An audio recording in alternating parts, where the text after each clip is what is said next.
ಸಿದ್ದಾಪುರದಲ್ಲಿ ನಡೆದ ಕೊಲೆ ಪ್ರಕರಣದಲ್ಲಿ ಲಾಕ್ ಆದ ಖ್ಯಾತ ಜ್ಯೋತಿಷಿ ಕಮಲಾಕರ್ ಭಟ್ ಮತ್ತು ಪ್ರಕರಣದ ಮುಖ್ಯ ಆರೋಪಿ ಸುಚಿತ್ರಾಳ ನಡುವಿನ ಪ್ರೇಮ ಸಂಬಂಧ ಮತ್ತು ಜ್ಯೋತಿಷ್ಯ ಹಿನ್ನೆಲೆ ಬಗ್ಗೆಯೂ ರಾಜ್ಯಾದ್ಯಂತ ಸಖತ್ ಚರ್ಚೆ ನಡೆದಿದ್ದು ಸಾಮಾಜಿಕ ಜಾಲತಾಣದಲ್ಲಿ ಇವರಿಬ್ಬರ ಸುದ್ದಿಯೇ ಸದ್ದು ಮಾಡಿದೆ.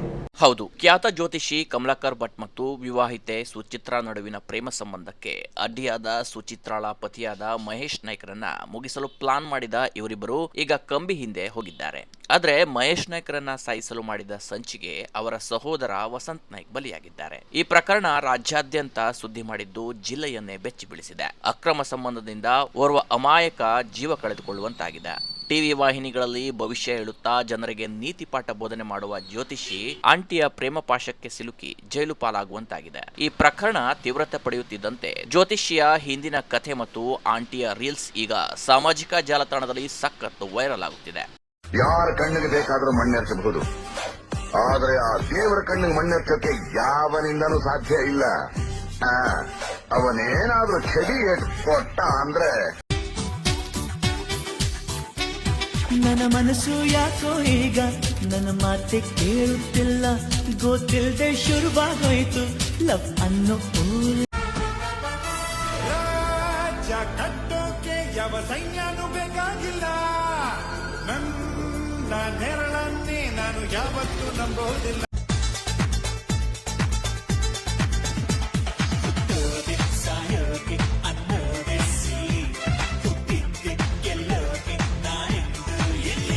ಒಂದು ಕಾಲದಲ್ಲಿ ಖಾಲಿ ಬಾಟ್ಲಿ, ವೀಳ್ಯದೆಲೆ ಸೇರಿದಂತೆ ಇನ್ನಿತರೆ ಸಣ್ಣ ಪುಟ್ಟ ವ್ಯಾಪಾರ ಮಾಡಿಕೊಂಡಿದ್ದ ಕಮಲಾಕರ್ ಭಟ್ ಏಕಾಏಕಿ ಬೆಂಗಳೂರಿನಲ್ಲಿ ದೊಡ್ಡ ಜ್ಯೋತಿಷಿಯಾಗಿದ್ದು ಹೇಗೆ ಎಂಬ ಪ್ರಶ್ನೆ ಕೂಡ ಎಲ್ಲರನ್ನ ಕಾಡಿದೆ. ಸಣ್ಣ ಪುಟ್ಟ ವ್ಯಾಪಾರ ಮಾಡಿಕೊಂಡಿದ್ದ ಈತ ಕೆಲ ಜನರಿಗೆ ಟೋಪಿ ಹಾಕಿ ಊರು ಬಿಟ್ಟು ಪರಾರಿಯಾಗಿದ್ದ ಎನ್ನಲಾಗಿದೆ. ಅಲ್ಲಿಂದ ನೇರವಾಗಿ ಕೇರಳಕ್ಕೆ ತೆರಳಿ ಜ್ಯೋತಿಷ್ಯ ವಿದ್ಯೆ ಕಲಿತು ಬಂದು ಬೆಂಗಳೂರಿನಲ್ಲಿ ಜ್ಯೋತಿಷ್ಯವನ್ನೇ ಉದ್ಯಮ ರೀತಿಯಲ್ಲಿ ಬೆಳೆಸಿದ್ದ.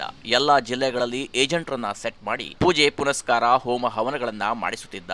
ಏಜೆಂಟರಿಗೂ ಕಮಿಷನ್ ನೀಡುತ್ತಿದ್ದ ಎನ್ನಲಾಗಿದೆ. ಈ ಏಜೆಂಟ್ ಹುದ್ದೆಯನ್ನ ಗಿಟ್ಟಿಸಿಕೊಂಡಿದ್ದ ಸುಚಿತ್ರಾ ನಿಧಾನವಾಗಿ ಜ್ಯೋತಿಷಿಯನ್ನೇ ತನ್ನ ಬಲೆಗೆ ಬಿಡಿಸಿಕೊಂಡಿದ್ದಳು. ಇವಳ ಪ್ರೇಮದ ಪಾಶಕ್ಕೆ ಸಿಕ್ಕಿಬಿದ್ದ ಜ್ಯೋತಿಷಿ ಶಿವಮೊಗ್ಗದಲ್ಲಿ ಒಂದು ಮನೆಯನ್ನು ಕೂಡ ಮಾಡಿಕೊಟ್ಟು ಆಗಾಗ ತಾನು ಬಂದು ಆ ಮನೆಯಲ್ಲಿ ಉಳಿದುಕೊಳ್ಳುತ್ತಿದ್ದ. ಇವರಿಬ್ಬರ ಡಿಂಗ್ ಡಾಂಗ್ ನೋಡಿ ಅಸಹ್ಯಪಟ್ಟ ಆಕೆಯ ಮಗಳು ಈ ವಿಷಯವನ್ನ ತನ್ನ ಅಪ್ಪನಾದ ಮಹೇಶ್ ನಾಯ್ಕರಿಗೆ ತಿಳಿಸಿ ತಂದೆಯ ಸಲಹೆ ಮೇರೆಗೆ ಸಿದ್ದಾಪುರಕ್ಕೆ ಬಂದಿದ್ದಳು. ಮಗಳು ಸಿದ್ದಾಪುರಕ್ಕೆ ಬಂದಿದ್ದಕ್ಕೆ ಕೋಪಗೊಂಡ ಸುಚಿತ್ರಾ ಮಗಳನ್ನ ವಾಪಸ್ ಕರೆಸಿಕೊಳ್ಳಲು ಪತಿಯ ಕೊಲೆ ಸಂಚು ರೂಪಿಸಿ ಈಗ ಪೊಲೀಸ್ ಅತಿಥಿಯಾಗಿದ್ದಾಳೆ. ಸುಚಿತ್ರಾ ಜೈಲು ಪಾಲಾದ ಬಳಿಕ ಈಗ ಅವಳು ಸಾಮಾಜಿಕ ಜಾಲತಾಣದಲ್ಲಿ ಅಪ್ಲೋಡ್ ಮಾಡಿದ್ದ ಒಂದೊಂದೇ ವಿಡಿಯೋಗಳು ವೈರಲ್ ಆಗುತ್ತಿದ್ದು ಜ್ಯೋತಿಷಿ ಮತ್ತು ಈಕೆಯ ಕಳ್ಳಾಟ ಒಂದೊಂದಾಗಿ ಹೊರಬರುವಂತಾಗಿದೆ. ಯಾರ ಕಣ್ಣಿಗೆ ಬೇಕಾದ್ರೂ ಮಣ್ಣೆರ್ಚಬಹುದು, ಆದ್ರೆ ಆ ದೇವರ ಕಣ್ಣಿಗೆ ಮಣ್ಣೆರ್ಚಕ್ಕೆ ಯಾವನಿಂದನೂ ಸಾಧ್ಯ ಇಲ್ಲ. ಅವನೇನಾದ್ರೂ ಚಡಿ ಕೊಟ್ಟ ಅಂದ್ರೆ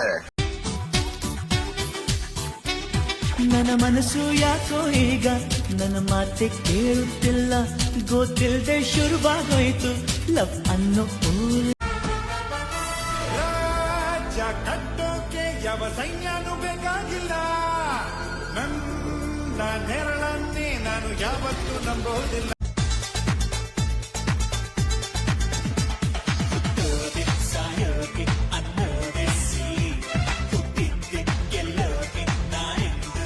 ಇನ್ನು ಈ ಪ್ರಕರಣಕ್ಕೆ ಸಂಬಂಧಿಸಿದಂತೆ ಸಿದ್ದಾಪುರದಲ್ಲಿ ಮೃತನಾದ ವಸಂತ್ ನಾಯ್ಕ್ ಹಾಗೂ ಅವರ ಸಹೋದರ ಮಹೇಶ್ ನಾಯ್ಕ್ ಕುಟುಂಬಕ್ಕೆ ಭದ್ರತೆ ನೀಡುವಂತೆ ಮತ್ತು ಈ ಕುಟುಂಬಕ್ಕೆ ಉಂಟಾದ ಹಾನಿಗೆ ಜ್ಯೋತಿಷಿಯಿಂದ ₹1 ಕೋಟಿ ಪರಿಹಾರ ಕೊಡಿಸುವಂತೆ ಸಿದ್ದಾಪುರದ ವಿವಿಧ ಸಂಘಟನೆಗಳು ಆಗ್ರಹಿಸಿವೆ. ಸಮಾಜದ ನೈತಿಕತೆಯನ್ನ ಮತ್ತು ಸಾಮಾಜಿಕ ಸ್ವಾಸ್ಥ್ಯವನ್ನ ಹಾಳು ಮಾಡುವ ಇಂಥವರಿಗೆ ಕಠಿಣ ಶಿಕ್ಷೆಯಾಗುವಂತೆ ಪೊಲೀಸ್ ಇಲಾಖೆ ಸೂಕ್ತ ಕ್ರಮ ವಹಿಸಬೇಕು ಎಂದು ಒತ್ತಾಯಿಸಿವೆ. ಒಟ್ಟಾರೆ ಈ ಜ್ಯೋತಿಷಿ ಮತ್ತು ಸುಚಿತ್ರಾ ಆಂಟಿಯ ಪ್ರಕರಣ ಈಗ ಜಿಲ್ಲೆಯಲ್ಲಿ ಸಖತ್ ಚರ್ಚೆಯಾಗುತ್ತಿದ್ದು ಸಾಮಾಜಿಕ ಜಾಲತಾಣದಲ್ಲಿ ಸಂಚಲನ ಮೂಡಿಸಿದೆ. Canara plus news, Siddapura.